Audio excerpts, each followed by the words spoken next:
오늘 이 말씀 가지고 사도신경 네 번째 여행입니다. 예수님을 향한 고백 두 번째, 우리 함께 말씀을 나누도록 하겠습니다. 카드 잘 보고 계시죠? 자, 오늘 우리가 고백할 것은 두 번째, 나는 믿습니다에서 두 번째 라인입니다. 그래서 어떤 라인이냐? 그것은 바로 그는 성령으로 잉태되어 동정녀 마리아에게서 나시고, 아멘. 우리가 그는 성령으로 잉태되어 동정녀 마리아에게서 나시고, 이거를 우리가 읽었을 때 이게 도대체 왜 들어가 있을까? 아니면은 이 말씀이 그렇게 중요한가라고 생각하셨을 겁니다. 오늘 이 말씀이 얼만큼 우리에게 소중한 것인지, 하나님의 선물인지 한번 좀 묵상하려고 합니다. 우리가 지난주에는 어떤 내용을 가지고 신앙 고백을 했죠? 사도신경 중에. 두 번째는 믿습니다 중에 우리 주님께서 우리의 구세주 되시고 또 하나님의 아들이시고 주 되심을 고백했습니다. 그래서 예수 그리스도 하나님의 유일하신 아들, 그분에 대해서 우리가 고백을 했다면, 내가 그분을 믿습니다라고 고백을 했다면, 이제부터는 예수님께서 이 땅에 오심으로 시작해서 마지막까지 그 순차적인 그 순서에 의해서 우리가 그 모든 예수님께서 우리에게 행하셨던 것들을 믿습니다라는 고백이 나오게 되는 겁니다. 지난번에 우리가 예수 그리스도께서 하나님께서 우리에게 보내신 하나님의 아들이시고, 그리고 우리를 구원하실 분이시고 우리의 모든 일상의 주인이시다라고 했다면, 이제 오늘은 예수님께서 성령으로 잉태되셨는데 남자와의 관계로 인해서 여자가 잉태된 것이 아니라 하나님의 놀라우신 능력으로 이 잉태가 일어났다라고 우리에게 말씀해 주고 있다는 겁니다. 그래서 많은 사람들이 이 이야기가 도대체 왜 필요할까라고 이렇게 생각하는 경우도 있어요. 그래서 또 몇몇 또 신학자들은 매우 어리석은 신화적인 그런 이야기다라고 말하기도 합니다. 현대 신학자들이 자유주의라는, 그러니까 내 생각과 내 생각의 것들이 중심이 돼서 성경을 이해할 수 있다라는 그런 자유주의가 있는데, 이 사람들 중에서는 이 오늘 말씀드렸던 이 동정녀 마리아가 잉태했다 이 구절을 어떻게 이야기하면, 초대교회에서 예수님을 신격화하기 위해서 이 이야기를 잠깐 집어넣은 것이다. 그들이 그래서 이렇게 신격화시키기 위해서 노력한 산물이 바로 동정녀를 통하여서 성령의 잉태하심으로 인해서 예수 그리스도가 이 땅에 왔다라고 꾸며서 이야기했다라고 이야기하는 사람도 있습니다. 그리고 현대의 여러 사람들, 우리 주위에 있는 사람들 보면 이성적인 사고가 분명한 인간이라면 이러한 것을 믿어서도 안 된다라고 이야기하기도 합니다. 과연 이 부분을 믿지 않아도 되고 또 구원에는 아무런 의미가 없는 구절이다라고 이야기할 수 있을까? 우리는 분명하게 이것에 대한 질문에 대한 답을 해야 됩니다. 지금 우리 카드 보시면 두 번째 나는 믿습니다. 동정녀 마리아, 성경으로 잉태되어 동정녀 마리아에게 나시고, 이 부분을 읽으셨을 때에 이 고백이 과연 우리에게 불필요할까요? 라고 물어본다면 답은 매우 강력하게 정리되어 있습니다. 그것은 필요하다. 불필요하지 않다. 그들의 주장은 다 헛되고 우리를 죄 가운데 빠져들게 하는 유혹이다라고 말씀드릴 수 있습니다. 성경은 분명하게 예수님께서 동정녀를 통하여서 이 땅 가운데 오셨다라고 말씀하고 있습니다. 그렇게 가르치고 있죠. 동정녀의 탄생을 우리가 말씀을 믿지 않으면 우리에게는 어떤 현상이 일어나냐면은 그것으로 인해서 복음이 생성될 수가 없습니다. 기초 자체가 이것으로 시작되기 때문에, 기초가 없기 때문에 위에 뭘 지을 수가 없게 되는 거예요.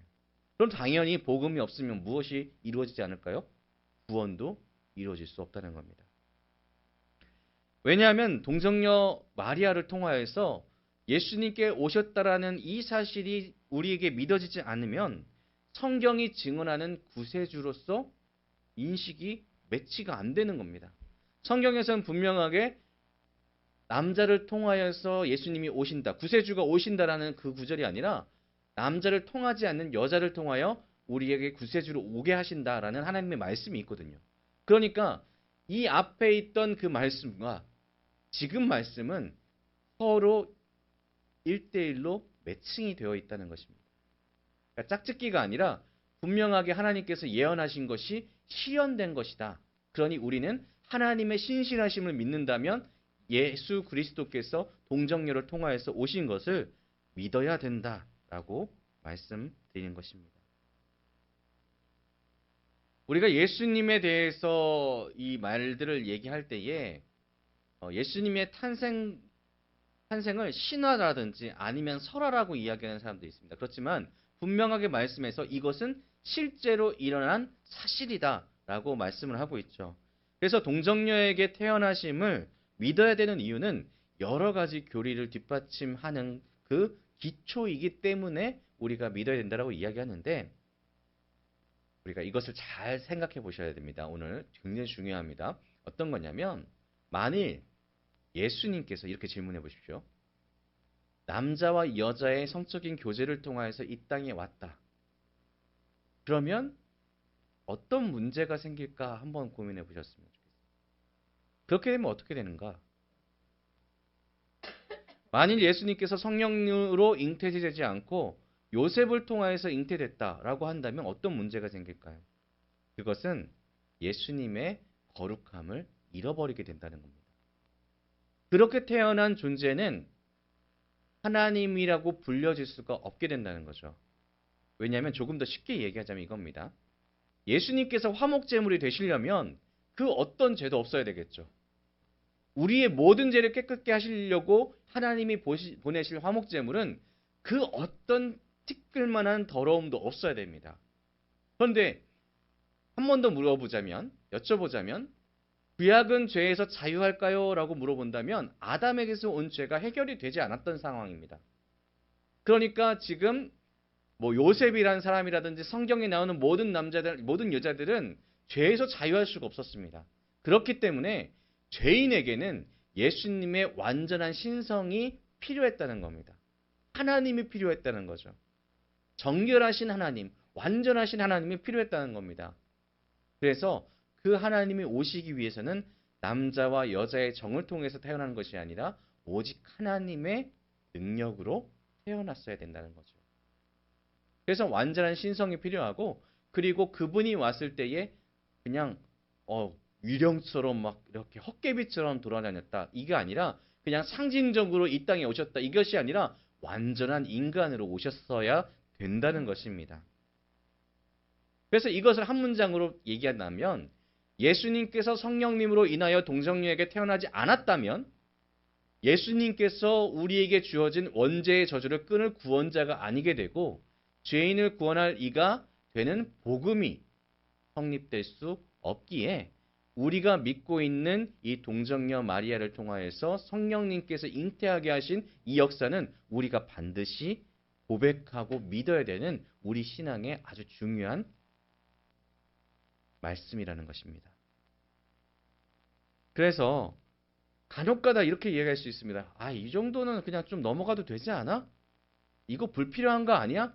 라고 말씀드리는 분들 계신데 전혀 그것이 아니라 이것은 반드시 우리의 신앙 가운데 믿음으로 고백되어져야 되는 하나님의 말씀이라는 것 잊지 말아야 됩니다. 그래서 믿음의 많은 선조들이 이 구절을 놓고 엄청나게 신경을 많이 썼습니다. 초기 교부라고 불리는 유스티누스, 이레니아에우스, 바실리우스, 아우구스티누스 굉장히 좀 유명한 신학자들이고 교부거든요. 근데 교부는 뭐라고 하는 분들이냐면 초기의 기독교의 신학의 기초를 다진 신학자나 성직자를 이야기합니다. 이 사람들이 얘기하는 것이 예수님의 태어나심 그리고 예수님께서 가지고 계신 그 본성 그리고 예수님께서 하셨던 그 모든 일들이 서로 밀접하게 연결되어 있기 때문에 지금 이 탄생을 이해하지 않고 이 탄생을 믿지 않고 이 탄생에 대해서 내가 하나님 앞에 내가 믿습니다라고 고백하지 않으면 이 뒤에 있는 예수님께서 행하셨던 그 모든 과정들을 다 헛되게 만들어버리는 아주 심각한 죄를 지을 수 있다라고 라고 이야기하고 있는 것이죠. 그래서 예수님의 구원의 그 모든 일들의 조건이 바로 오늘 말씀인 예수님께서 동정녀 마리아를 통해 성령님으로 잉태되어 이 땅에 오시는 것이 필요했다라는 것입니다. 우리가 사람이죠. 우리는 사람입니다. 자, 여기 계신 분들 중에서 지금 어린아이들도 있는데 아이들 포함해서 나는 죽지 않을 것이다. 나는 절대 죽지 않아. 아무도 안 계시죠. 그러니까 사람이 이 육신을 가지고 이 땅에 왔을 때에는 반드시 죽음 가운데로 나아가게 되어 있습니다. 육체는 노쇠하게 될 것입니다. 그래서 죽음을 맛보게 되는데 그 이야기는 하나님께서 우리에게 내리신 형벌이 다 끝나지 않았다라는 것이죠. 아담의 죄에서부터 시작된 이 죽음은 계속해서 우리를 붙잡고 있습니다.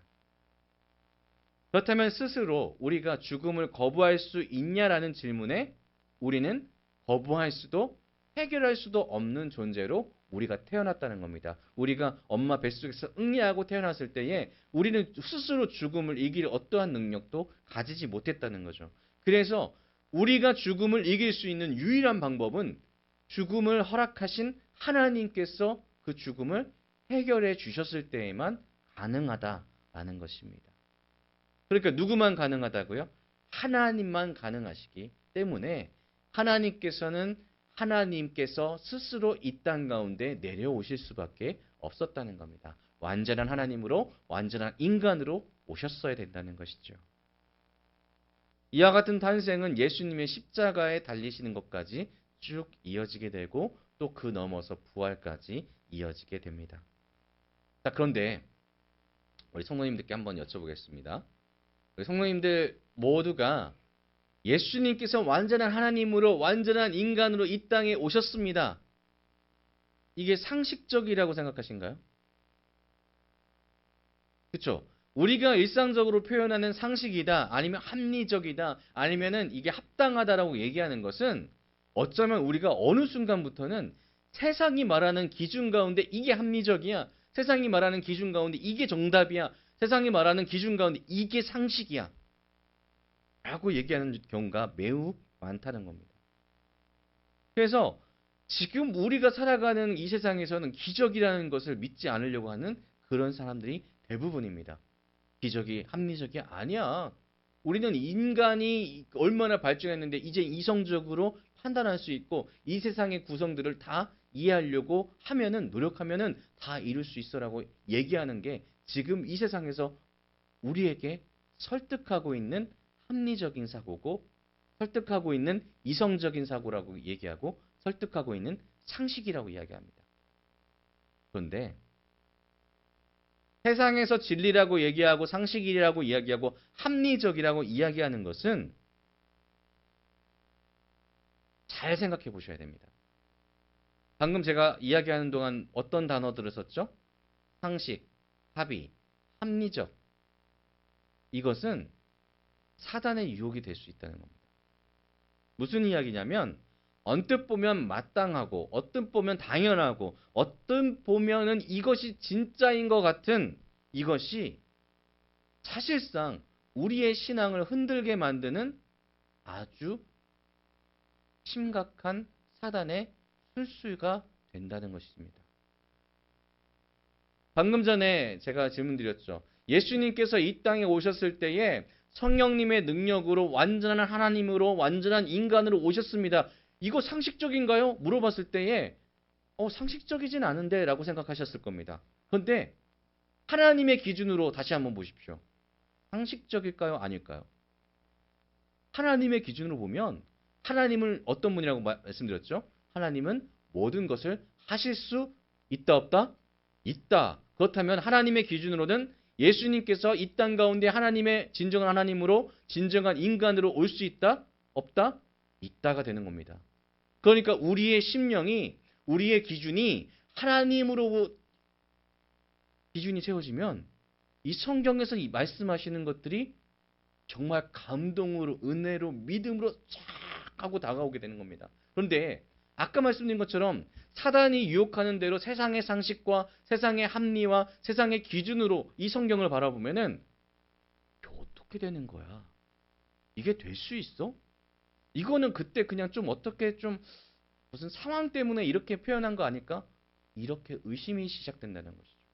그리고 이것은 마땅히 어느 선까지는 내가 조절해가지고 하나님의 말씀을 판단해보자라는 생각까지 이어지게 된다는 겁니다. 그러니까 이게 얼마나 사단이 교묘하게 우리를 흔들어대는지 모릅니다.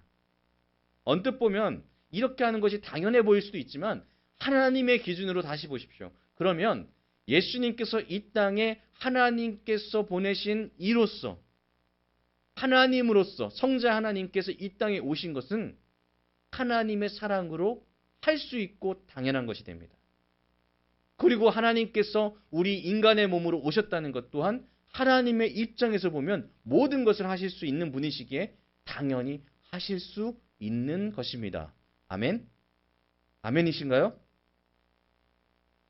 이게 우리의 신앙이 돼야 되고 우리의 이 마음 가운데 우리의 삶 가운데 기준이 되어야 된다는 거죠. 하나님의 기준으로 말씀을 바라봐야 된다는 겁니다. 절대적인 하나님의 기준으로 바라봤을 때에 우리는 이 믿음을 가지고 이 뒤에 있는 예수 그리스도의 모든 모습들을 아멘으로 답할 수 있게 된다는 것입니다. 우리가 성경에 지금 분명하게 우리가 지금 본 말씀들을 증명하고 있는 그 내용들이 있습니다. 무엇이냐면 자 보십시오. 이사야 7장 14절에 구약 시대에 그러므로 주께서 친히 징조를 너희에게 주실 것이라 보라 처녀가 잉태하여 아들을 낳을 것이요 그의 이름을 임마누엘이라 하리라. 그리고 나서 이제 신약에 와서 그것이 이루어지죠. 마태복음 1장 18절에 예수 그리스도의 나심은 이러하니라 그의 어머니 마리아가 요셉과 약혼하고 동거하기 전에 성령으로 잉태된 것이 나타났더니 그리고 마태복음 1장 23절 함께 읽어볼까요? 시작. 보라 처녀가 잉태하여 아들을 낳을 것이요 그의 이름은 임마누엘이라 하리라 하셨으니 이를 번역한즉 하나님이 우리와 함께 계시다 함이라. 아멘. 분명하게 우리가 아멘으로 화답할 수 있어야 된다는 것입니다. 탄생에 대해서 이렇게 말씀하셨다면 성령님께서 행하신 일임을 자세하게 밝히는 성경의 말씀이 있습니다. 그것이 무엇이냐면 오늘 본문에 있죠. 오늘 본문 한번 첫 번째 누가복음 1장 35절을 제가 읽어드릴 텐데 천사가 대답하여 이르되 성령이 내게 임하시고 지극히 높으신 이의 능력이 너를 덮으시리니 이러므로 나실 바 거룩한 이는 하나님의 아들이라 일컬어지리라. 아멘. 그러니까 그냥 단순하게 우리는 이 구절을 좋아합니다. 보라 처녀가 잉태하여 아들을 낳을 것이요 그의 이름을 임마누엘이라 하리라 하셨으니 이를 번역한즉 하나님이 우리와 함께 계시다 함이라. 자, 여기까지는 우리가 굉장히 익숙합니다. 그런데 누가복음 1장 35절 천사가 대답하여 이르되 성령이 내게 임하시고 지극히 높으신 이의 능력이 너를 덮으시리니 이러므로 나실 바 거룩한 이는 하나님의 아들이라 일컬어지리라. 그러니 성령의 능력으로 인하여서 이 마리아 어머니 마리아가 지금 잉태가 되었다는 것이 성경에서 계속해서 말씀하고 있다는 겁니다. 그래서 아까 창세기 3장 15절 내가 너로 여자와 원수가 되게 하고 내 후손도 여자의 후손과 원수가 되게 하리니 여자의 후손은 내 머리를 상하게 할 것이요 너는 그의 발꿈치를 상하게 할 것이니라 하시고 이거 누가 하신 말씀일까요? 하나님께서 하신 말씀이 이렇게 이어졌다라는 것입니다. 이 응답이 바로 동정녀를 통한 예수 그리스도의 탄생인 것입니다. 그래서 이것이야말로 사단에게는 패망이고 우리에게는 승리가 됨을 믿으시길 바랍니다. 우리는 하나님께서 주신 믿음으로 믿어야 됩니다. 그 믿음에 다른 것들을 첨가해서는 안 되죠. 세상에서 이야기하는 기준으로서 우리가 합리적이라고 판단하고 그것을 의율해서는 안 됩니다. 오직 우리에게는 오늘 말씀에 있는 것들을 나는 믿습니다로 화답해야 된다는 것입니다. 예수님께서 성령으로 잉태하여 동정녀 마리아를 통하여 이 세상에 오셨다는 것 우리는 가하거나 감하지 않고 믿어야 됩니다. 이제껏 말씀드린 것처럼 이 고백은 우리의 역사 가운데, 우리의 신앙 가운데 매우 중요한 의미를 갖게 되는데 예수님이 어떤 분이신가를 알게 됩니다. 예수님은 참 하나님이시고 참 인간이라는 사실을 이 이야기를 통하여서 알게 됩니다. 그리고 동정녀를 통하여서 탄생된 예수님께서 죄가 없으시다라는 것을 알게 되면 우리는 그것이 하나님으로부터 온 기적이라고 믿게 될 것입니다. 그리고 동정녀를 통한 탄생은 구원을 이루시기 위한 하나님의 기적임을, 그것이 본질임을 강조하고 있다는 것을 알게 될 것입니다. 저는 우리 모든 성도님들이 조금은 좀 어려울 수 있습니다. 이 내용들이. 조금은 이해가 안 될 수도 있습니다. 하지만 아멘으로, 믿음으로 화답하셨으면 좋겠습니다. 나는 무엇을 믿습니까? 성령으로 잉태되어 동정녀 마리아에게서 나신 예수 그리스도를 믿습니다. 아멘이신가요? 그렇다면 우리 이 시간에 다시 한번 하나님께서 우리의 기준을 옮겨주셨습니다. 분명하게 세상의 기준에서 어디로 옮기셨을까요? 하나님의 기준으로 여기 앉아 계신 한 분 한 분의 기준을 옮기셨을 줄로 믿습니다. 그 기준 가운데 우리는 이렇게 고백할 수 있습니다. 뭐라고 고백할 수 있을까요? 함께 한번 고백해 보겠습니다. 시작. 나는 성령으로 잉태되어 동정녀 마리아에게서 나신 예수 그리스도를 믿습니다. 아멘. 이 고백이 우리의 모든 삶 가운데 우리의 신앙의 기초를 지켜줄 그런 믿음의 고백이 되기를 주님의 이름으로 축복합니다. 기도하겠습니다.